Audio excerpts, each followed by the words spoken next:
మన దేశంలో discretionary power రెండు రకాలు. ఒకటి కాన్స్టిట్యూషనల్ డిస్క్రిషన్, రెండు సిచ్యువేషనల్ డిస్కషన్ అంటాం. ఈ దేశంలో డిస్కషన్ పవర్ ఒకరికే ఉంది. కేంద్రంలో ప్రెసిడెంట్, రాష్ట్రంలో గవర్నరు. ఇది క్లియరే కదా. రెండవది మన కాన్స్టిట్యూషనల్ డిస్కషనరీ ఉందా? లేదు. మనకున్నది ఏ డిస్కషనరీ? సిచ్యువేషనల్. ఆ మూడు ఏంటి చెప్పండి ఒకసారి. ఆగండి, నువ్వు చెప్పు ఆ మూడు ఏంటి? నువ్వే అడిగా కదా, నీకు తెలుసు కదా. అది సింపుల్గా అంటే తెలిసింది, మళ్ళీ నువ్వు కన్ఫ్యూజ్ అవ్వకూడదు. అది సూపరు. ఎప్పుడైనా సరే మీకు పిఎం అన్నది కానీ లేరనుకోండి, ఏ పార్టీకి కోయిలేషన్లో ఒక గవర్నమెంట్ కానీ ఫామ్ అయ్యేటప్పుడు, సంకీర్ణ ప్రభుత్వం వచ్చేటప్పుడు 2-3 పార్టీలు కలుస్తాయి. కలిసేటప్పుడు 2-3 పార్టీల్లో ఉన్నటువంటి లీడర్లు ఏమంటారు? నేను పిఎం అని కొట్టుకుంటారు. అప్పుడు అలాంటి టైంలో సందర్భోచితంగా విచక్షణ అధికారం ఎవరికి ఉంటుందని చెప్పాం? ప్రెసిడెంట్. అలాంటి టైంలో ప్రెసిడెంట్ని ఎవరు చూస్ చేస్తారు? మనకి ప్రధానమంత్రి ఎవరు చూస్ చేస్తారు? ప్రెసిడెంట్. ఫస్ట్ది అంటే మీకు ప్రతి కన్ఫ్యూజ్ అవ్వకూడదు. డిస్కషన్ పవర్ నేను జాయింట్ సిట్టింగ్ ఉందా అన్నది లేదని మీరు అడిగారా? సింపుల్. మనం ఫస్ట్ కామ్ అయ్యి ప్రెసిడెంట్ ఎన్ని ఉన్నాయి ఈ మూడు పెట్టుకోండి, ఎందుకంటే అన్ని మనం చదవలేం. మనం ఫస్ట్ ఇది ఏంటి? ఒక పిఎంని సెలెక్ట్ చేసే అధికారం ఉంటుంది. రెండవది ఏమనుకున్నాం? Union council of ministers no confidence మోషన్లో కానీ వాళ్ళు ఓడిపోతే వాళ్ళు ఏం చేయాలి? రాజీనామా చెయ్యకపోతే ఆ యూనియన్ కౌన్సిల్ ఆఫ్ మినిస్టర్స్ని డిస్మిస్ ఎవరు చేయాలి? ప్రెసిడెంట్. అది రెండోది. మూడోది ఏమనుకున్నాం? ఎల్లవేళలా కేంద్ర మంత్రి మండలికి లోక్సభలో ఏముండాలి? విశ్వాసం ఉండాలి, అంటే కాన్ఫిడెన్స్. ఒకవేళ లోక్సభలో 272 మంది విశ్వాసం లేని పక్షంలో రూలింగ్ పార్టీ పడిపోద్ది. ఛాన్స్ ఎవరికి ఇస్తాం? అపోజిషన్. ఒకవేళ అపోజిషన్ కూడా మీకు అక్కడ గవర్నమెంట్ ఫామ్ చేయలేదు అనుకో, అప్పుడు లోక్సభను ఏం చేయొచ్చు? మనకి డిసాల్వ్ చేసేస్తాం. ఈ 3 కేసుల్లో మాత్రమే రాష్ట్రపతికి ఏ పవర్ ఉంది? డిస్క్రిషనరీ. ఏ డిస్క్రిషనరీ? సందర్భోచిత విచక్షణ అధికారం, అంటే సిచ్యువేషనల్ డిస్క్రిషనరీ అంటాం. అసలు డిస్క్రిషనరీ అంటే అర్థం ఏంటి? Own or independent decision. First అది తెలియాలి. అంటే తనకు తానుగా స్వతంత్రంగా ఒక నిర్ణయం తీసుకుంటే దాన్ని విచక్షణ అధికారం అంటాం. బట్ ఇండియాది ఏ టైప్ ఆఫ్ సిస్టమ్ అంది? Parliamentary form. So parliamentary form లో పవర్ ఎవరిది? పిఎం. పిఎంకు ఉండే టీంని ఏమంటాం? Union council of ministers. మన దగ్గర ప్రెసిడెంట్ యొక్క రోల్ ఏంటి?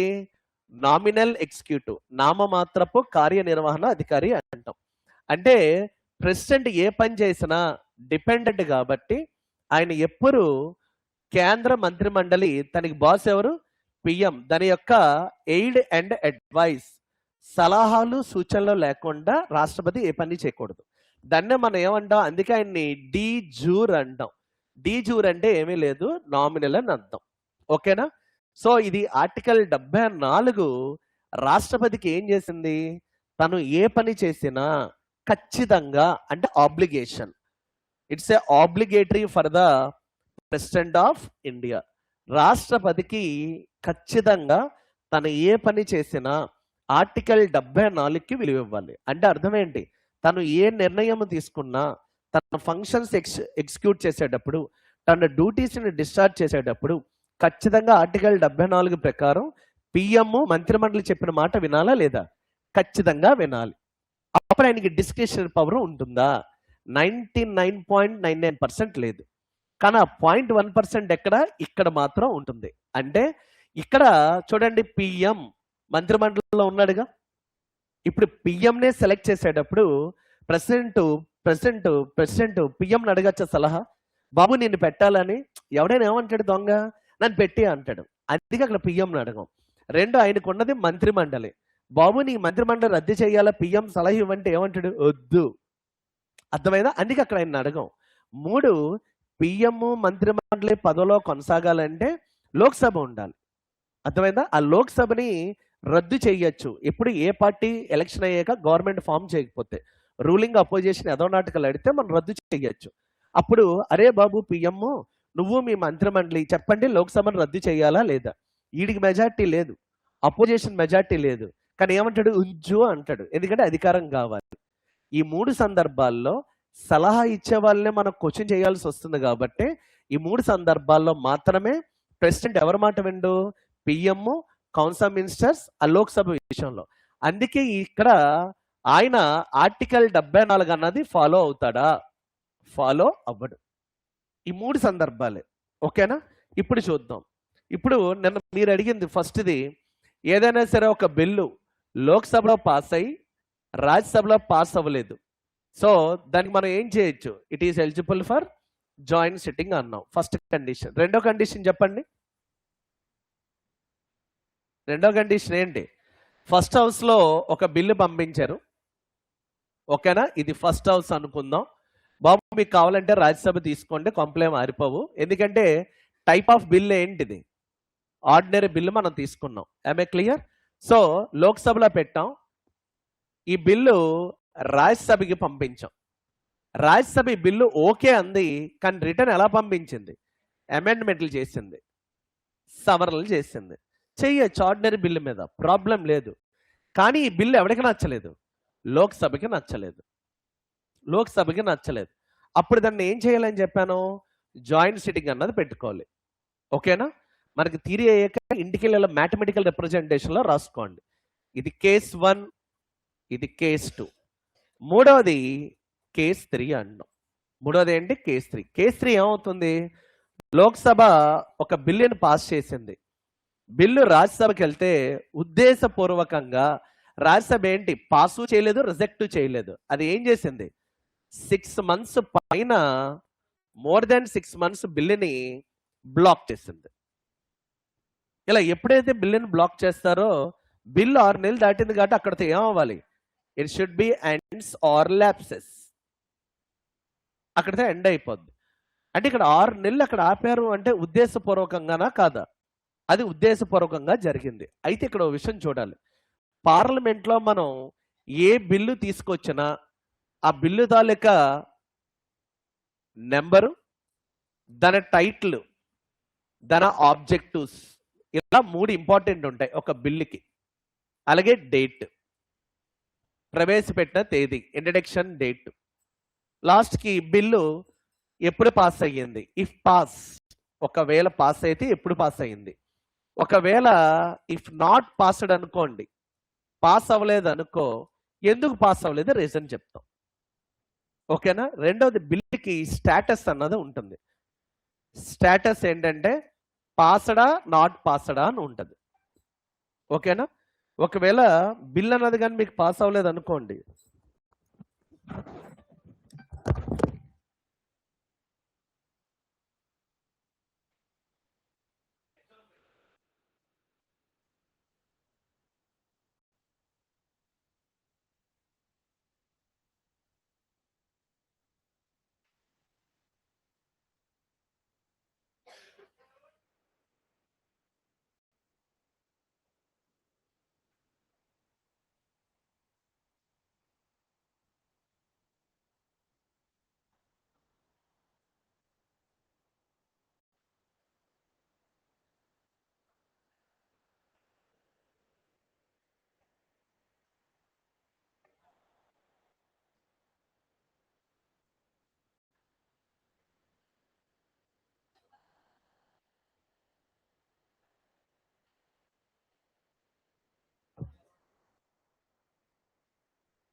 సరే, మనకి జనరల్గా ఏదైనా ఒక బిల్లు పెట్టేటప్పుడు ఇంట్రడక్షన్ డేట్ ఏంటి, దాని బిల్ నెంబర్ ఏంటి, టైటిల్, ఆబ్జెక్టు, పాస్ అయిందా లేదా, ఒకవేళ పాస్ అవ్వకపోతే ఎందుకు పాస్ అవ్వలేదు, ఫైనల్గా దాని స్టేటస్ అన్నది కావాలి. ఈ ఇన్ఫర్మేషన్ అంతా ఎందులో ఉంటుంది? అక్కడ మనకి ఎక్కడ ఉంటుంది? పార్లమెంట్లో. లోక్సభలో ఒక బుక్ ఉంటుంది, దాన్నే ఏమనాలి?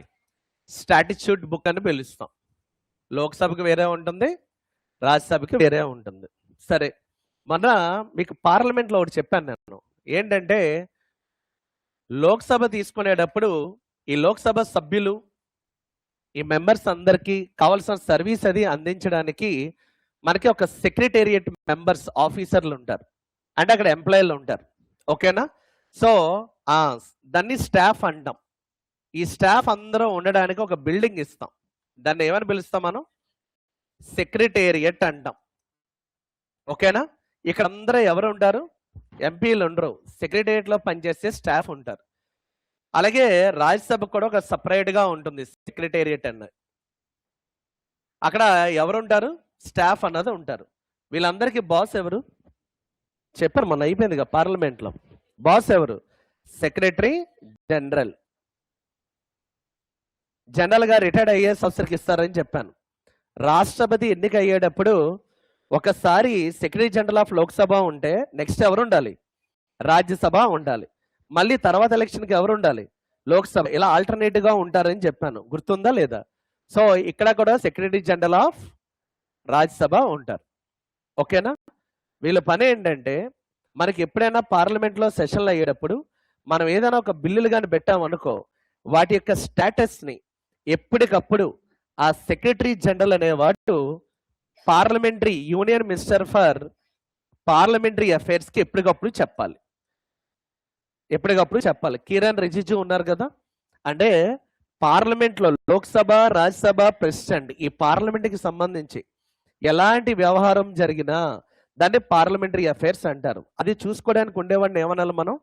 Union minister for parliamentary affairs అని పిలుస్తాం. అంటే పార్లమెంటరీ వ్యవహారాల మంత్రి ఉంటాడు. ఆయనకి ఎప్పటికప్పుడు ఈ సెక్రటరీ జనరల్ ఏం చేస్తాడు? ఈ స్టాటిట్యూట్ బుక్ని మెయింటైన్ ఎవరు చేయాలి? సెక్రటరీ స్టాఫ్ మెయింటైన్ చేస్తారు. అదే తప్ప మంత్రులు వచ్చి రాసుకోరు అక్కడ మనకి. ఆ స్టాఫ్ మెయింటైన్ చేసేటప్పుడు ఎప్పటికప్పుడు ఈ స్టేటస్ అడుగుతాడు. సెక్రటరీ జనరల్ దగ్గరికి స్టేటస్ వెళ్ళాలి. స్టేటస్ వెళ్ళేటప్పుడు బిల్లు పాస్ అయిపోతే నో ఇష్యూ, బిల్లు కానీ స్టేటస్ పెండింగ్లో ఉన్నా, లేకపోతే అది పాస్ కాపినా, కొలాప్స్ అయినా ఆ యొక్క స్టేటస్ ఎప్పటికప్పుడు ఎవరు తెలుసుకుంటాడు? సెక్రటరీ జనరల్ తెలుసుకుంటాడు. ఇది ఆయన యొక్క విధి. ఎప్పుడైతే సెక్రటరీ జనరల్ ఈ విషయాన్ని తెలుసుకుంటాడో బిల్లు పాస్ అయితే ఇష్యూ లేదు. ఒకవేళ బిల్లు పెండింగ్లో ఉన్నా లేదా బిల్లు ల్యాబ్స్, దాని యొక్క వ్యాలిడిటీ అయిపోయినా, బిల్లుని కావాలని ఎవరైనా బ్లాక్ చేస్తే, బ్లాకింగ్, బిల్లుని ఎవరైనా సరే బ్లాక్ చేసిన, దీనికి సంబంధించిన విషయాన్ని ఇమీడియట్గా లోక్సభలో ఉంటే లోక్సభ సెక్రటరీ జనరల్, ఎందుకంటే అక్కడైతే అక్కడ చెప్పాలి. ఒకవేళ బిల్లు రాజ్యసభలో అయింది కాబట్టి రాజ్యసభకి సంబంధించిన సెక్రటరీ జనరల్ ఈ విషయాన్ని ఎవరికి చెప్తారు? యూనియన్ మినిస్టర్ పార్లమెంటరీ అఫైర్స్కి చెప్తారు. చెప్పేటప్పుడు వెంటనే ఈ విషయాన్ని union minister for parliamentary affairs మనకి ప్రధానమంత్రికి చెప్పాలి. ఎవరికి చెప్పాలి? ప్రధానమంత్రి. ప్రధానమంత్రి అంటే ఆయన యొక్క ఫేవరెట్ టీంకి చెప్తాడు. దాన్నే మనం ఏమంటాం? క్యాబినెట్కి చెప్తాడు. సో క్యాబినెట్కి ఏమని చెప్తాడు? ఎందుకంటే ఆయన క్యాబినెట్ మంత్రిగా ఉంటాడు కాబట్టి ఆయన క్యాబినెట్కి చెప్పి మీరు ఏదైతే ఒక బిల్లు పెట్టారో మీరు ఒక విషయం అడగచ్చు. ప్రెసిడెంట్ బయటకు వస్తే దాన్ని ఏమనాలి? యాక్ట్. పెట్టేటప్పుడు ఏమంటాం? ఒక బిల్ అన్నది పాస్ చేయాలన్న థాట్ ఎవరికి వస్తుంది? ప్రజలకి సంబంధించి ఆడవాళ్లకు 33% రిజర్వేషన్ ఇద్దాం అనే థాట్ ఒక వ్యక్తికి వస్తుంది. ఒక మంత్రి మాట్లాడతాడు, దాన్ని మనం ఏమంటాం? ఏమనాలండి? మీ సొంతంగా తెలివితేటలు లేకుండా నేను అడిగిన క్వశ్చన్ ఏంటి? ఒక మంత్రి ఆడవాళ్ళకి రిజర్వేషన్ ఇద్దామని చెప్తున్నాడు, దాన్ని ఏమనాలి? చెప్పింది అలా చెప్పండి. దాన్ని ఏమంటారు? మోషన్ అంటే ప్రపోజల్. మన మంత్రిలో ఒక మంత్రి చెప్పాడు, అప్పుడు మంత్రి మండలి మీటింగ్ పెడతాం. పిఎం ఓకే అయితే మంత్రి మండలి చెప్పి మన మంత్రి చెప్పినట్టు ఆడవాళ్ళకి 33% రిజర్వేషన్ ఇద్దాం అనుకుంటున్నాం. మన మంత్రులందరూ ఏం చెప్తారు? పిఎం అడిగేటప్పుడు 99.99% ఓకే అంటారు. ఎందుకంటే క్యాబినెట్ లో డెసిషన్ తీసుకున్న తర్వాత ఎవరికైనా మంత్రికి నచ్చకపోతే అది తలుపు తీసుకుని వెళ్ళిపోతాడు. ఎందుకంటే రిజైన్ చేయాలి. అంబేద్కర్ గారు, మనకి ఎవరో శ్యామాప్రసాద్ ముఖర్జీ మనం చెప్పుకున్నాం. అప్పుడు మంత్రిమండలి కూడా ఏమంటది? మాకు ఓకే సార్ అంటది. అప్పుడు దాన్ని ఏమంటాం? రిజల్యూషన్. ఇదంతా ఎవరు తీసుకుంటున్నారు? గవర్నమెంట్. గవర్నమెంట్ అంటే ఎవరు? Union executive. అక్కడ మీకు పదాలు వచ్చేయాలి. ఇదంతా ఎవరు మోషన్ పెట్టి రిజల్యూషన్ తెచ్చేది? యూనియన్ గవర్నమెంట్, కేంద్ర ప్రభుత్వం. కేంద్ర ప్రభుత్వం టెక్నికల్గా ఏమనాలి? Union executive. ఎగ్జిక్యూటివ్ ఎవరు మాట్లాడాలి? యూనియన్. అదే ఫస్ట్ మినిస్టర్ వస్తాడు, ఓకేనా? తర్వాత క్యాబినెట్ ఓకే అంటుంది, తర్వాత యూనియన్ కౌన్సిల్ మినిస్టర్ చెప్పాక ఫైనల్ అయిపోతుంది, ఓకేనా? Union council minister headed by ఎవరు ఉండాలి? పిఎం, ఓకేనా? అప్పుడు దాన్ని ఏ రూపంలోకి తీసుకొస్తారు? బిల్. చూడండి, మంత్ ఒక మ్యాషన్ పెట్టి క్యాబినెట్ దాన్ని ఓకే అన్నాక అప్పుడు వీళ్ళందరూ యూనియన్ కౌన్సిల్ మినిస్టర్స్ మీటింగ్ పెట్టి దాన్ని ఒక బిల్లు రూపంలో తేవాలి అనుకుంటారు. ఏ రూపంలో? బిల్లు. అలా బిల్లుగా తెచ్చేటప్పుడు ఏ మంత్రి అయినా బిల్లుని తయారు చేయొచ్చా? సంబంధిత మంత్రి చేయాలి. ఏ మంత్రి అయితే సంబంధం ఉందో ఆయన చేస్తాడు. అలా చేసేటప్పుడు ఆయనకి సపోర్ట్ ఎవరిస్తారు? లా మినిస్ట్రీ, లా డిపార్ట్మెంట్ అంటే లా మినిస్టర్ ఏ బిల్లుకైనా సపోర్ట్ ఇస్తాడు. ఎందుకంటే పబ్లిక్ బిల్ లేదా గవర్నమెంట్ బిల్ అంటాం. కానీ అదే ప్రైవేట్ మెంబర్ బిల్ అయితే ఏం చేయాలి? అన్ని పనులు ఒకడే చేసుకోవాలి. ఇలా ఎప్పుడైతే ఈ బిల్లు రెడీ అయిందో బిల్లుని ఇక్కడ లోక్సభలో పెట్టి, రాజ్యసభలో పెట్టి, ప్రెసిడెంట్ సంతకం చేసి బయటకు వస్తే ఏమవుద్ది అంటే బిల్లుని తయారు చేసేది ఎవరు? ప్రభుత్వం. బిల్లుని లోక్సభలో సభ్యులుగా పాస్ చేసేది ఎవరు? ప్రభుత్వం. ఇక్కడ మంత్రులుగా బిల్లు పెడతారు. ఈ మంత్రులే లోక్సభలో ఏమయ్యారు? మెంబర్స్. ఇక్కడ మెంబర్స్ గా ఏం చేస్తారు? లోక్సభ నుండి, రాజ్యసభ నుండి పాస్ చేసి ఎవరికి ఇస్తారు? ప్రెసిడెంట్. అది బయటకు ఏమవుద్ది? ఈ చట్టాన్ని అమలు చేసేది ఎవరు? మళ్ళీ మంత్రులే. మళ్ళీ ఎవరు అమలు చేస్తారు? మంత్రులే. అంటే ఒక మంత్రి పరిపాలించాలంటే ఆడికి ఏం కావాలి? చట్టం. చట్టం ఎక్కడ చేస్తారు? పార్లమెంట్ లో. పార్లమెంట్ లీడ్ ఏ రూపంలో వెళ్తారు? మంత్రిగా 2 చోట్లకి వెళ్ళొచ్చు, కానీ బిల్లు పాస్ అంటే అది స్టేటస్ ఎలా వెళ్ళాలి? ఒక మెంబర్ గా వెళ్తాడు. అర్థమైందా? లోక్సభ, రాజ్యసభలో బిల్లులు పాస్ చేస్తారు. రాష్ట్రపతి సంతకం పెట్టి చట్టం అయ్యాక మళ్ళీ ఏ రూపంలోకి వచ్చేస్తారు? మినిస్టర్లు అవుతారు. అర్థమైందా? ఒకళ్ళు చట్టం చేయాలంటే వాళ్ళు ఏ రూపంలోకి వెళ్ళిపోతారు?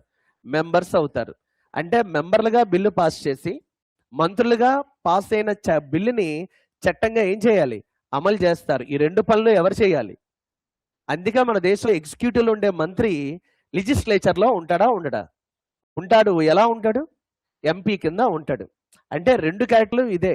అందుగలడు ఇందువలడు అనే సందేహం వలదని చెప్పి మహావిష్ణుకు ఉంటారు. సౌండ్ పెట్టింది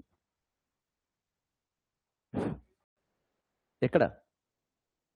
ఎక్కడ రీసౌండ్ వస్తుంది? ఎవరికి వచ్చింది? వాళ్ళు చెప్పారా? ఎవరు చెప్పారు? ఎవరికైనా వస్తుందా రీసౌండ్? ఎక్కువ వస్తుందండి? మరి అంత వస్తుందా? ఓకే, సరే. ఇప్పుడు అక్కడ మనకి ఏమవుతుంది? ఎవడైతే మీకు ఎగ్జిక్యూటివ్లో ఉంటాడో ఆ మంత్రి లెజిస్లేచర్లో ఏమవుతాడు? మెంబర్ అవుతారు. అంటే ఇక్కడ అందుకే మన డ్యూల్ పాలిటీలు ఇక్కడ చూసుకోవాలి. అయితే ఈ విషయం ఇక్కడ చూడండి, ఇక్కడికి బిల్లు ఇవన్నీ పెట్టాం కాబట్టి ఫైనల్గా ఇప్పుడు చూడండి, ఒక బిల్లు పెట్టేటప్పుడు బిల్లు ఎందులో ఉంది? Pending, lapse, block. దాన్ని మనం డెడ్ లాక్ అంటాం. బ్లాకింగ్ అంటే it's nothing but deadlock, whatever it may be. ఇది జరిగేటప్పుడు ఈ విషయం మళ్ళీ ఎవరికి తెలియాలి? బయట ఉన్న మంత్రికి తెలియాలి, ఓకేనా? అప్పుడు ఈ సెక్రటరీ జనరల్ బిల్లు ఎక్కడ ఆగిందో అక్కడ ఉన్నటువంటి సెక్రటరీ జనరల్ ఎవరికి చెప్పాలి? Union minister for parliamentary affairs కి చెప్తారు. ఇలా పార్లమెంటరీ అఫైర్స్ కి చెప్పిన ఈ విషయం పార్లమెంటరీ అఫైర్స్ మంత్రి ఎవరికి చెప్పాలి? తన క్యాబినెట్ కి ముందు చెప్తారు. బుల్లి క్యాబినెట్ 15-20 మంది ఇంపార్టెంట్ మంత్రులు చెప్పగానే అప్పుడు వీళ్ళంతా ఏం చేస్తారంటే, ఎప్పుడైతే పిఎం క్యాబినెట్ చెప్తామో దీనికి బాస్ పిఎంఏ, వెంటనే పిఎం ఏం చేస్తాడంటే కేంద్ర మంత్రి మండలి మీటింగ్ పెడతాడు. ఏం పెట్టాలి? కేంద్ర మంత్రి మండలి, యూనియన్ కౌన్సిల్ ఆఫ్ మినిస్టర్స్. ఎందుకంటే ఆర్టికల్ 74లో యూనియన్ కౌన్సిల్ ఆఫ్ మినిస్టర్స్ అని ఉందా, యూనియన్ క్యాబినెట్ అని ఉందా? ఓహో, ముందు దాంట్లో రాసినట్టున్నాం. చూడండి, ఇందులో ఆర్టికల్ 74 ప్రకారం సలహాలు సూచనలు ఎవరు ఇవ్వాలి? కేంద్ర మంత్రి మండలి ఇవ్వాలి. కాబట్టి ఇప్పుడు ఏ మీటింగ్ పెట్టాలి?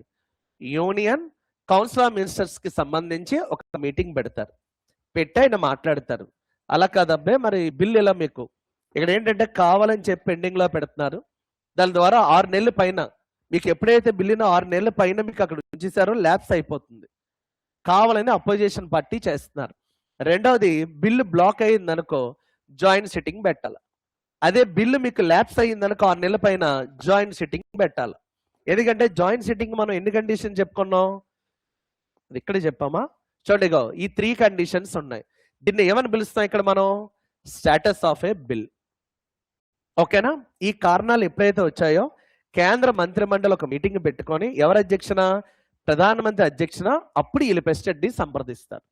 అప్పుడు వీళ్ళు ఏం చేస్తారంటే హెడెడ్ బై పిఎం ద్వారా వీళ్ళు ఆర్టికల్ 74 అనే దాన్ని ఇన్వోక్ చేస్తారు. ఇన్వోక్ అంటే అమల్లోకి తీసుకొచ్చి రాష్ట్రపతికి సలహాలు సూచనలు ఎవరిస్తారు? Union council of ministers headed by PM. ఏమని చెప్తారంటే, సార్ ఈ బిల్లుని వీళ్ళు వాంటెడ్ గా వీళ్ళు బ్లాక్ చేస్తారు. ఈ 3 జరిగిందని బట్టి ఏమర్థం అవుతుందంటే బిల్లుని వాంటెడ్ గా బ్లాక్ చేస్తున్నారు కాబట్టి 2 ఉభయ సభలను అంటే బోత్ హౌసెస్, ఇక్కడ బోత్ ఎయిదర్ రాదు అంటే ఏంటి, ఇద్దరు ఎట్ ఏ టైం రావాలి.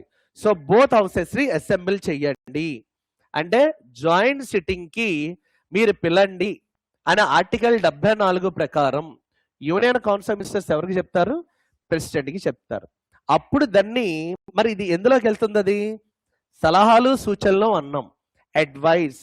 అయితే ఇక్కడ ప్రెసిడెంట్ ఆ సలహాని పాటిస్తాడా పాటించడా? ఆయనకున్న పవర్ ఎందులోకి ఉంది? Discretionary, situational. అంటే ఎన్నో ఆప్షన్లు? 3. ఇప్పుడు నేను చెప్పిన ఆప్షన్ ఉందా? లేదు. అంటే ఈయన పాటించాలా పాటించకూడదా? పాటించాలి. ఎందుకంటే వాళ్ళ యొక్క సలహా ఎప్పుడు ఈయనకి ఏంటి? శిరోధార్యము, ఆబ్లిగేటరీ అన్నాం. అప్పుడు ప్రెసిడెంట్ అంటే ఏం చేస్తాడు? జాయింట్ సిట్టింగ్ వేస్తాడు. అర్థమైందా? అంటే ఇక్కడ ప్రెసిడెంట్ వేసే జాయింట్ సిట్టింగ్ ఆర్టికల్ 108 ఇది అడ్వైజరీ జ్యూరిడిక్షన్ లోకి వస్తుందా, మ్యాండేటరీ జ్యూరిడిక్షన్ లోకి వస్తుందా అని చెప్పి జనాలు అడిగారు. సో అది మ్యాండేటరీ జ్యూరిడిక్షన్ అంటే ఖచ్చితంగా ఆయన పాటిస్తాడు. ఓకేనండి? అదే ఆయన ఇక్కడ మీకు పాటించకపోతే అప్పుడు దాన్ని ఏమనాలి? డిస్క్రిషనరీ పవర్ అంటాం. ఆయన పాటిస్తే అడ్వైజరీ పవర్ అంటాం. ఇప్పుడు జాయింట్ సిట్టింగ్ ఎందులోకి వస్తుంది? అడ్వైజరీయా డిస్క్రిషనరీయా? అడ్వైజరీలోకి వస్తుంది. ఎందుకు అడ్వైజరీలోకి వస్తుంది? ఆయనకున్న ఆప్షన్స్ ఎన్ని? ఒక 3 కేసుల్లో మాత్రమే ప్రెసిడెంట్ తనకు తానుగా బిహేవ్ చేస్తాడు, అంటే నిర్ణయం తీసుకుంటాడు. కానీ జాయింట్ సిట్టింగ్ జరగాలంటే ఇప్పుడు నేను చెప్పిన ఈ ప్రాసెస్ అంతా యాక్చువల్ ఇంత ఉంటుందండి. ఇది అదేంటంటే మాకు సివిల్స్ ఇంటర్వ్యూకి ఆ మెయిన్స్కి ఆ లెవెల్ వెళ్తాం. అసలు గ్రూప్ టెక్ నేను లక్ష్మీకాంత్ చాలా ఎక్కువ వెళ్తున్నాను. బట్ నాకు అర్థమైంది ఎంత టైం పట్టిందో. నేను లాస్ట్ మినిట్లో ఇద్దామంటే ఎగ్జామ్ టైం ఒక పక్కన పని. అందుకే నేను ఎప్పుడైనా మీరు ఎవరైనా డౌట్ అడిగేటప్పుడు నేను చెప్తాను అన్నానంటే క్లాస్లో వేసుకుందాం. అందుకే నేను వెళ్ళేటప్పుడు మళ్ళీ చెప్పాను, చూడండి ఎంత టైం పట్టింది ఎక్స్ప్లెనేషన్కి. యాక్చువల్ అంటే ఇంత ప్రాసెస్ ఉంది. బట్ మీకు చెప్పారు కదా నాకు ఎంత వచ్చన్నది కాదు, వీళ్ళకి ఎంత కావాలని చెప్దామని అక్కడికి అలా ఆపాం. అర్థమైందా? మీకు పేపర్లు వచ్చాయనుకోండి, యాక్చువల్లీ ఇప్పుడు సిలబస్ అయ్యాక ఎగ్జామ్ పేపర్స్ పెట్టాక మళ్ళీ పేపర్ ఎక్స్ప్లెనేషన్ పార్ట్ ఉంటుంది. ఇప్పుడు మీరు ఏంటంటే ఎగ్జామ్ రాసి బిట్లు కీళ్ళు చూసి ఎంజాయ్ చేస్తున్నారు, ఏదో ఒక ఎగ్జామ్ అవుతుంది మీకు తెలియడానికి అని చెప్పడానికి. బట్ బిట్లు బయటికి వెళ్ళేటప్పుడు మళ్ళీ వాటికి ఎక్స్ప్లెనేషన్ పార్ట్ వస్తుంది. ఈసారి ఖచ్చితంగా మనకి ఇప్పుడు అంటే ఇప్పుడు నాకు ఈ మెయిన్ సబ్జెక్టు ఈ 75 మార్కులది అయిపోయింది అనుకో, అప్పుడు అక్కడ మనకి సొసైటీ కానీ కరెంట్ అఫైర్స్ కానీ మొదలైతే 30 మార్కులు ఉంటాయి. అప్పుడు మీకు పేపర్ ఎక్స్ప్లెనేషన్లు మొదలవుతాయి. అప్పుడు అక్కడికి వెళ్దామని చెప్పి ఆగాం. బట్ ఇది అవుతుంది అంటే కొద్ది ల్యాగ్ అవుతుందని చెప్పి చెప్పలే. సరే ఇప్పుడు చూసారా? ఇప్పుడు చెప్పండి. సో ఆర్టికల్ 108 అడ్వైజరీ జ్యూరిడిక్షనా డిస్క్రిషనరీ జ్యూరిడిక్షనా? అడ్వైజరీ. ఎందుకంటే సలహా ఎవరు ఇచ్చారు? యూనియన్ కౌన్సిల్ ఆఫ్ మినిస్టర్స్ ఇస్తే రాష్ట్రపతి దాన్ని ఫాలో అవ్వాలా లేదా? ఫాలో అవ్వాలి. ఎందుకంటే ఆర్టికల్ 74 రాష్ట్రపతికి ఏమవుతుంది? ఆబ్లిగేటరీ అంటాం. ఓకేనా? చెప్పండి, ఇంకేం డౌట్ ఉందా? ఏంటి మీరు ఇంగ్లీష్ పదాలు ఇక్కడ వాడకండి. ఇప్పుడు అర్థమైందా? నేను అదే అంటున్నాను. మ్యాక్సిమం ఏంటంటే అడిగిన దాన్ని క్వశ్చన్ పెట్టాలని టైప్లో కాకుండా షెల్ మే కాదు అక్కడ. ఇక్కడ ఆర్టికల్ 74. ఎందుకంటే ఇది మన ఇంగ్లీష్ క్లాస్ కాదు, ఇది పాలిటీ. సో ఈ shall call for, he may call for. He may call for అంటే ఆయన పిలవచ్చు. ఆయన పిలవాలంటే తనకు తానుగా పిలవడం. ఈ మేబీ ఆయన చెయ్యవచ్చు అంటే అర్థం ఏంటి? ఆయన చెయ్యాలి అంటే సంథింగ్ ఏదో రీజన్ ఉండాలి. మీరు ఆ షెల్ మే వాడేటప్పుడు యాక్చువల్లీ మన లాజిక్ ఇది, ఓకేనా? సో అక్కడ మనం దాన్ని అలా రీడ్ చేయాలి. అలాగే ఇప్పుడు చూడండి, సింపుల్ మెజారిటీ ఉందా, 1/3 అంటాం. కానీ బిల్లు పాస్ అయ్యేటప్పుడు ఆడు ఏమన్నాడు, ఈచ్, అక్కడ ఏమన్నాడు, మెజారిటీ ఆఫ్ ద మెంబర్స్ అన్నాడు. అప్పుడు 50%కి వెళ్ళాలి. అర్థమైందా? అక్కడ మాత్రం మనం మారుస్తాం. ఎందుకంటే ఇక్కడ మీరు జాయింట్ సిట్టింగ్ అన్నది మీరు చదివేటప్పుడు మనం ప్రాసెస్కి వెళ్ళాలి. ప్రాసెస్కి వెళ్ళేటప్పుడు he shall call for joint sitting, ఈ మే కాల్ ఫర్ జాయింట్ సిట్టింగ్, ఆయన ఉమ్మడి సమావేశానికి పిలవవచ్చును అంటే ఆయన డిస్కషన్తో మనం పిలవడానికి అవ్వదు. ఒకదానికి డిస్కషన్ పవర్ ఉందనుకో, సంకీర్ణ ప్రభుత్వం ఏర్పడేటప్పుడు ఏ పార్టీ కూడా తమ ప్రధానమంత్రి అభ్యర్థిని ఎంచుకోని పక్షంలో రాష్ట్రపతి ప్రధానమంత్రిని నియమిస్తాడు. అంటే ఇక్కడ అర్థం ఏంటి, ఇట్స్ ఎ ఫిక్స్డ్. మనం చూడండి ఇంగ్లీష్లో ఏ మ్యాన్, ఎవడో ఒక మనిషి, ది మ్యాన్, ఆ మనిషి అని ఉంటుంది. సో అక్కడ ఏమైంది, if there is no PM candidate then he will select the PM candidate, అంటే అది ఫిక్స్ అవుద్ది. ఇక్కడ మే షెల్ అని ఎందుకు వాడారంటే, జాయింట్ సిట్టింగ్ పెట్టాలి అంటే కౌన్సిల్ ఆఫ్ మినిస్టర్స్ సలహా ఇవ్వాలి. అందుకే ఇప్పటి వరకు ఎన్ని జరిగాయి, మనకి 3 మాత్రమే జరిగాయి.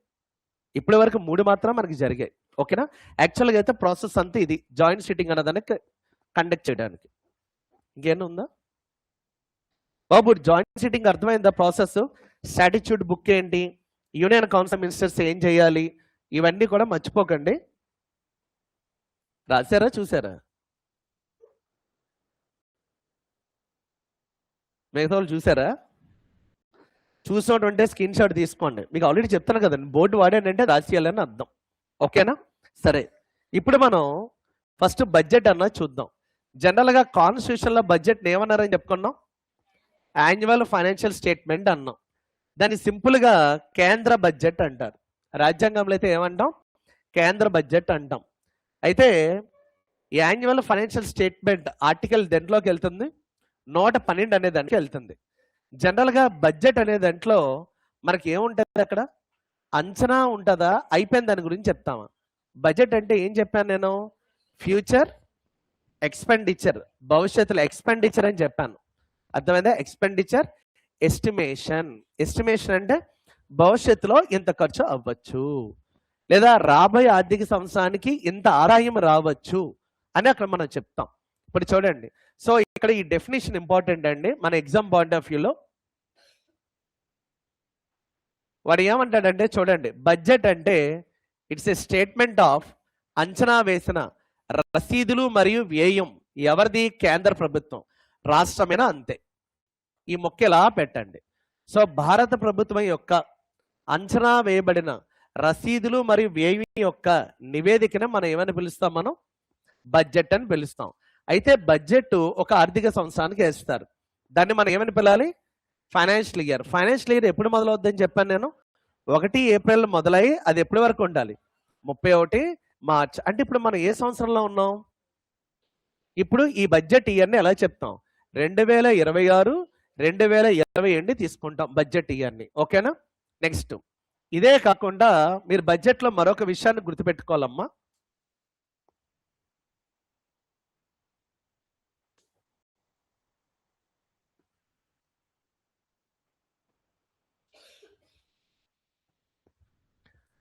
ఇప్పుడు మీరు యూనియన్ బడ్జెట్ లేదా యాన్యువల్ ఫైనాన్షియల్ స్టేట్మెంట్ గా తీసుకుంటే ఇది దేని గురించి మాట్లాడుతుంది, ఇది అంచనా. అంచనా అంటే అర్థం ఏంటి, ఎస్టిమేషన్. అయితే ఇది 2 రకాల ఎస్టిమేషన్ చెప్తుంది. ఇది 2 రకాల ఎస్టిమేషన్ చెప్తుంది. టోటల్ రెవెన్యూ రిసిప్ట్స్ అంటారు. టోటల్ రెవెన్యూ రిసిప్ట్స్, మొత్తం రెవెన్యూ యొక్క రసీదులు. సో రెవెన్యూ రిసిప్ట్స్ అంటే ఇక్కడ మనకి యాక్చువల్లీ దీని టోటల్ రిసిప్ట్స్ అని రాయండి. టోటల్ రిసిప్ట్స్ అని మనం అక్కడ తీసుకుంటాం. ఇందులో జనరల్గా మనకి మనం రిసిప్ట్స్ కానీ తీసుకుంటే ఒకటి ట్యాక్స్ రెవెన్యూ అని ఉంటుంది, రెండోది నాన్ ట్యాక్స్ రెవెన్యూ అని ఉంటుంది. దీన్నే క్యాపిటల్ రిసిప్ట్స్ అని కూడా పిలుస్తారు, ఓకేనా? టోటల్ అంటే రెవెన్యూ రిసిప్ట్స్ అంటే అర్థం ఏంటి, ప్రభుత్వానికి ట్యాక్స్ల రూపంలో వచ్చే ఆదాయాన్ని ఏమని పిలుస్తాం, రెవెన్యూ రిసిప్ట్స్ లేదా ట్యాక్స్ రిసిప్ట్స్ అని పిలుస్తాం. అంటే పన్నుల ద్వారా వచ్చే ఆదాయము, ఓకే?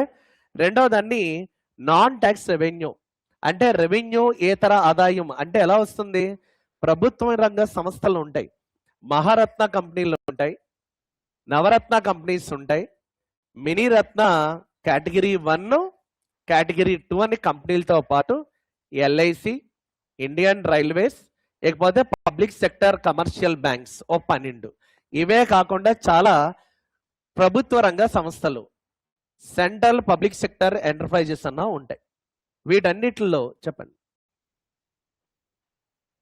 రావు అవి, అది మళ్ళీ వేరే కాన్సెప్ట్ అది. ఓకేనా? మీకు యాక్చువల్లీ బ్యాంక్స్ అన్నవి public sector banks above 50% of share holding government of India చేతుల్లో ఉంటే పబ్లిక్ సెక్టర్ అంటాం. ఓకేనండి? ఒక బ్యాంక్ పెట్టేటప్పుడు 100% ప్రభుత్వం పెడుతుంది. ఇట్స్ ఏ నేషనలైజ్డ్ అంటాం. ఎప్పుడైనా నేషనలైజ్డ్ జాతీయం అంటే 100% పెట్టుబడి ఎవరిది? ప్రభుత్వానికి 100%. కానీ రాబోయే రోజుల్లో ప్రభుత్వం కూడా డబ్బులు లేనప్పుడు అందులో షేర్లు అమ్మేస్తూ ఉంటుంది. అలా షేర్ అమ్మేటప్పుడు 100 లోపు 51% పైన ఉంటే దాన్ని ఏమని పిలాలి? Public sector. అంటే less than 100% and greater than or equal to ఎంత? 51 should be called as public sector. మరి ప్రైవేట్ సెక్టర్ బ్యాంక్స్ అంటే ఎక్కడైతే ప్రభుత్వం యొక్క పెట్టుబడి 50% కన్నా లోపల ఉంటుందో, అంటే 51% పైన పెట్టుబడి ఎవరిది ఉంటుంది? ప్రైవేట్ ప్లేయర్స్, ప్రైవేట్ వ్యక్తుల చేతుల్లో ఉంటుందో దాన్ని ఏమంటాం మనం? ప్రైవేట్ సెక్టర్ బ్యాంక్స్ అంటాం. మూడవదాన్ని ఫారెన్ బ్యాంక్స్ అంటాం. ఫారెన్ బ్యాంక్స్ లో కంప్లీట్ పెట్టుబడి అబౌవ్ 50% ఎవరి చేతుల్లో ఉంటుంది? గవర్నమెంట్ చేతుల్లోని ఉండదు, మన ప్రైవేట్ వాళ్ళ చేతుల్లోని ఉండదు, ఇండియన్ చేతుల్లో. అది ఎవరి చేతిలో ఉంటుంది? ఫారినర్స్. ఎవరి చేతుల్లో ఉంటుంది?